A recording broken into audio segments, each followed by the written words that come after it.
Hey, loves. Welcome to Becoming P31 with your host, Jazzy Nicole.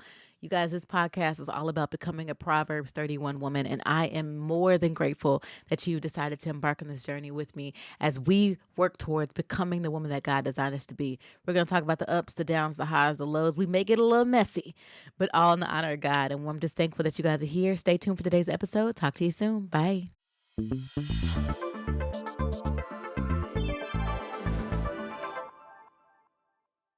Hey, loves, welcome back. Listen, I'm so excited for you to be back. Welcome to the official episode 1. And y'all know I'm going through I'm going through the process of learning how to navigate podcasting because it's different than being on video. It's a little different, and I'm going through the process of doing that. And I just honestly love feedback. I love constructive feedback. I love to make sure that this message reaches you where you are or where you're going. So let me know if you got any feedback. Just girl, give me the tea. But anyway, let me check in with you before we get started. How are you doing, sis? How are you feeling? Did you read Proverbs 31? Because we talked about it in the intro last week about reading Proverbs 31, verse 10 through 31. Did you read it? Girl, be honest. Be honest. Girl, get in your words, think about it. Let's talk about Proverbs 31. And real quick, I'm going to go into a little detail on what I feel like a Proverbs 31 woman has as her foundation. And I think that the foundation of a Proverbs 31 woman is faith. And I want to dive into that with you guys today because the Proverbs 31 woman, like we talked about last week, she has faith, baby, because she has a relationship with God. And faith and relationship go hand in hand, stink a butt. Because if you think about it, it's like when you were a kid and your mother told you that she was going to get you something for Christmas and she told you to make a list. And she said, I'm going to get you something off that list. I might not get you everything, but I'm going to give you something off that list. And you worked your tail off to make up a list of stuff that you wanted. And you wrote down, the shoes you wanted, baby. You wrote down the hair bow you wanted. You wrote down the doll. And at that point when I was little, it was like Cabbage Patch. She looks scary now, but I wanted her when I was a kid. Cabbage Patch. You wrote down all that. And we put faith in our mother that she would provide that to us. We stood on what she said. In our minds, we held her accountable. We expected her to produce what she said she was going to give. And that's exactly how faith works with God. It's exactly how it works. Faith and relationship goes hand in hand because as you develop a relationship with him, you learn to lean on him. Leaning on him is having faith in him. Even if you don't see what he's going to give you today, you may not see it tomorrow. You may not see it next Thursday. But having faith is understanding that what God promised me, he's going to provide to me. That might look like the basic essentials because you already know God's going to provide to you exactly what you need.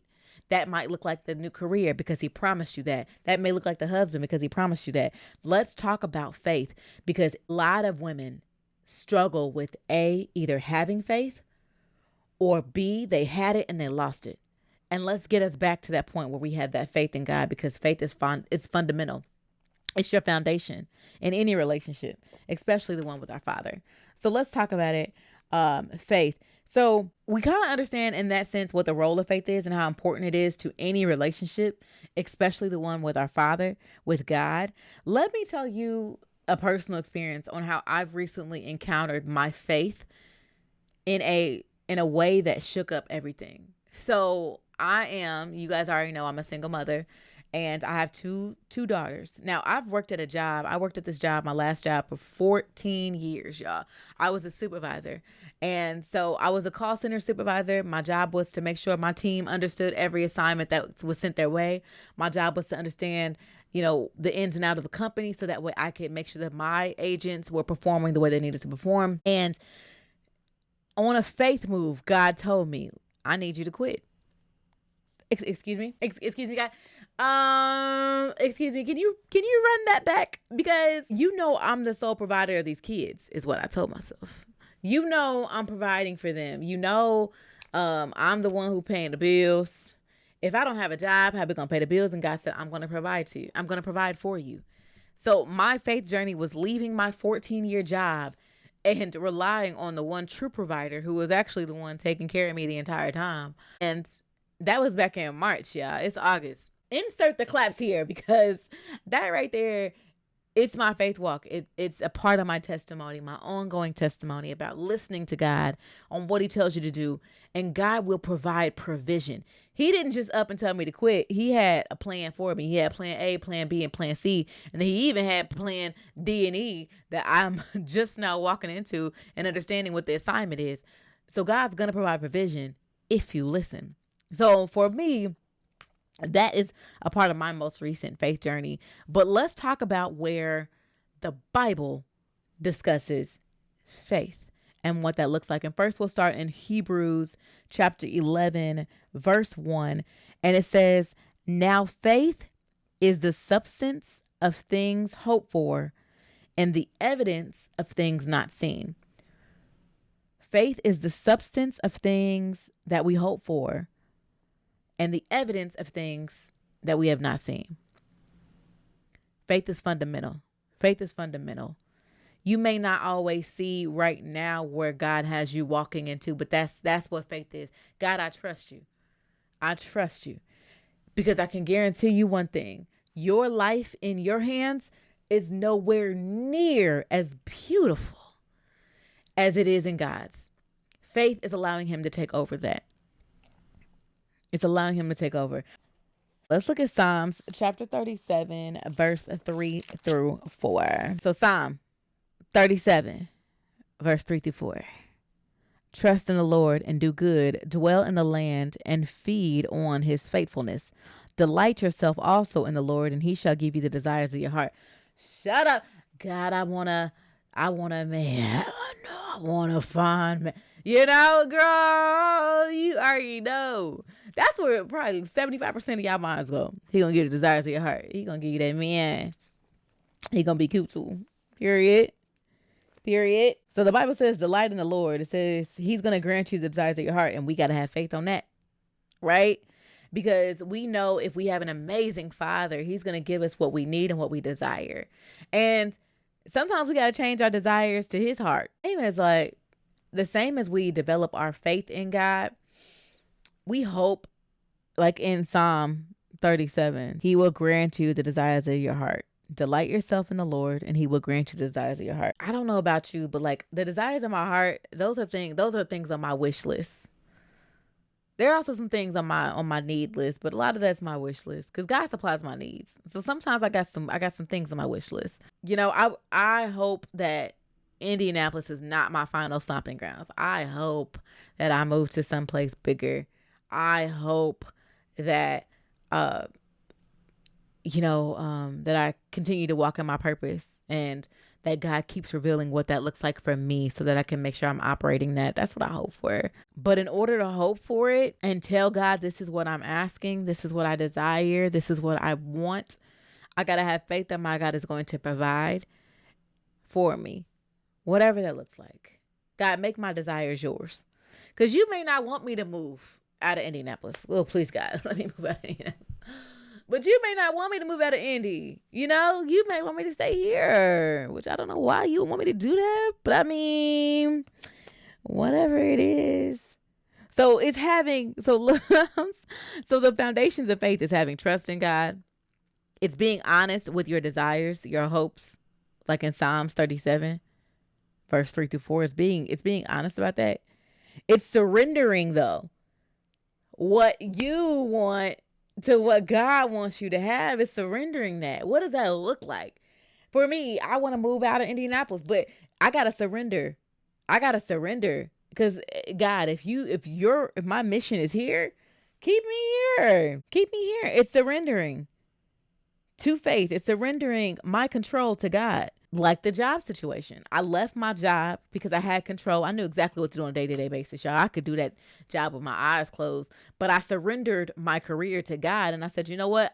You can do more with my career than I can do with my career, God. You can do more with that. It's surrendering that and trusting him. In your faith walk, you can't honestly walk in faith without surrendering something. I'm sorry, you cannot. I know we try to go on and say, I believe you, God. I trust you, God. But let me hold on to this pocketbook of stuff. No, baby.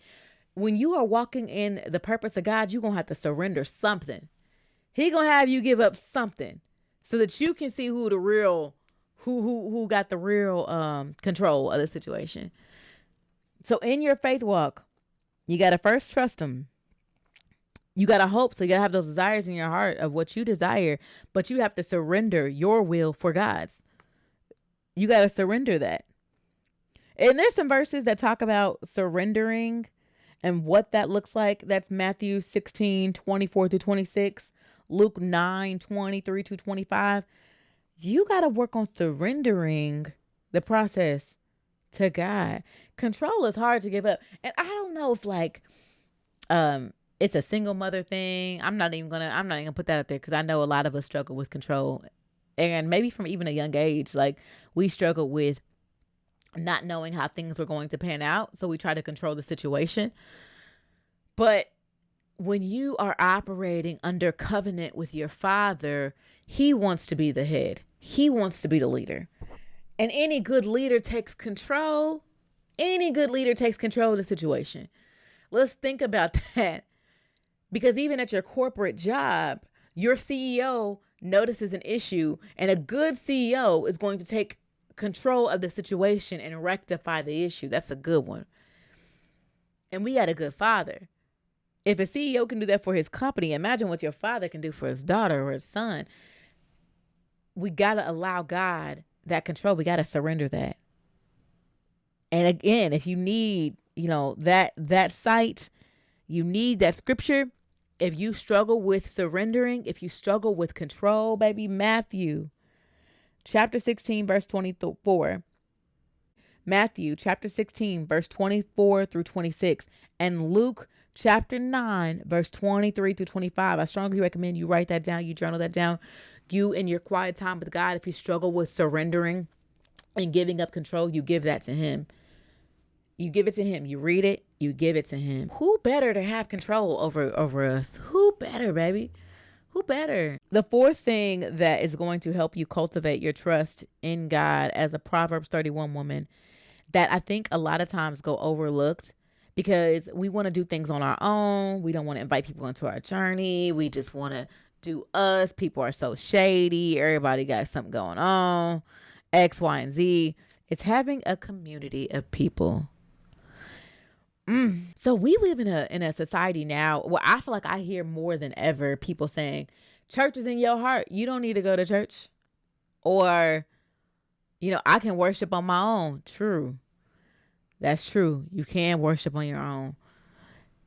But there's something about being in the presence of other believers. There's something about being in the presence of other people who believe in God. It's so heavy. It's so wonderful. It's so beautiful. Let's talk about community. Our faith, just having faith the size of a mustard seed is crazy. Just having faith the size of a mustard seed is crazy. Imagine a bag full of mustard seeds. Imagine being around. If you alone having faith of a mustard seed can change the trajectory of your life. Imagine being around 25, 5, 10, 3 other mustard seeds. Just imagine it, because there's power in numbers. There's power. So when you surround yourself in a community of people who are believers, they're going to help you strengthen your faith, cultivate your faith. They're going to help you with growing in your faith. They're going to help you with getting stronger in your faith. They're going to help you with reminding you about what faith looks like. For example, me personally, I served in the church for the first time in years. And I'm going to let me tell you. So when I grew up in church, I grew up in a little Baptist church in Evansville, Indiana. And in that little Baptist church, baby, it was small, but everyone was like super close knit. Everybody was super tight. Everybody knew everybody's business. It's a small city, So Mount Olive Baptist Church in Evansville, Indiana is where I went to church. And my grandpa used to drag us to church. We didn't want to go for real. Me and my sister didn't want to go. But my grandpa used to drag us to church. My auntie went to that church. And so she had us in children's church. She had us in choir. She had us doing the children's usher board, right? She had us planted in the church. And it felt like a connection. It really felt good. Now, I ended up, straying away from church because a lot of us do. So I'm not going to be ashamed about my walk. I strayed away from the church and I came back. Yes. Yes, I did. Thank God. But I strayed away from the church. And as I started getting closer back to God and wanting to reconnect my relationship with God, years down the line, years, I always had God in my mind and in my heart, but I was not a perfect Christian. There's not one, but I was not modeling what a Christian should look like. And a few months ago, it was the first time I served in a church. That's the first time. And I would go to church every Sunday. Yeah, when I first started going to church, I would go to church every Sunday. And I would go right after they got done playing the music. And I would leave before tithing and offering. So I would basically go just during the message piece. And I'm not proud of this, but this is my journey. I'm telling you. I would go every Sunday, but I would come right after worship and I would leave right when the pastor got done preaching. I would be walking out when people are walking to the front to give their lives to Christ. I'll be walking out. The more I got into God, the more I got deeper into reading my word, the more I wanted to stay for worship, the more I wanted to stay for tithes and offering, the more I wanted to be a part and be planted in the church because I felt the community. I felt the energy about being around other believers. I felt that. So you go into church, you hear the music, you hear the worship, it's preparing your heart for God. I experienced it and I was like, I gotta come early. I need a good seat. So I want to be in the middle of it. This feels good. There's something about the community. Not only that, community is not only just church. There's plenty of ways to find a community. Facebook has plenty of Christian women Facebook groups that you can join. Facebook has a lot of them, uplifting each other, praying over each other, sharing intimate things about each other so that we can tap into each other. You can either post it anonymously or not, but they are pouring into you. You may have a group around you in your city that offers a community of believers. You may have that. You may even have a community of women that God is calling you to start. You may have that. TikTok, has a plenty of community of Christian women. Shameless plug for mine.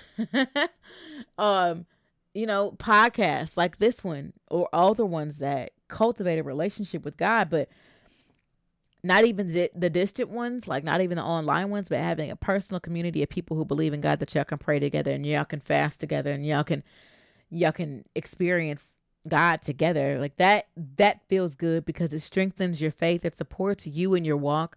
No one said the walk was going to be easy. So having a counterpart, someone on the other side who can invest in you and you can invest in them, that is beautiful. That's the beautiful thing. So as we start to wrap up this episode of Becoming a P31, I just want to reiterate the 4 parts of really cultivating your faith, because a Proverbs 31 woman has a relationship with God, and that relationship is tied and bound by her faith in him. They work hand in hand. So first you got to trust God.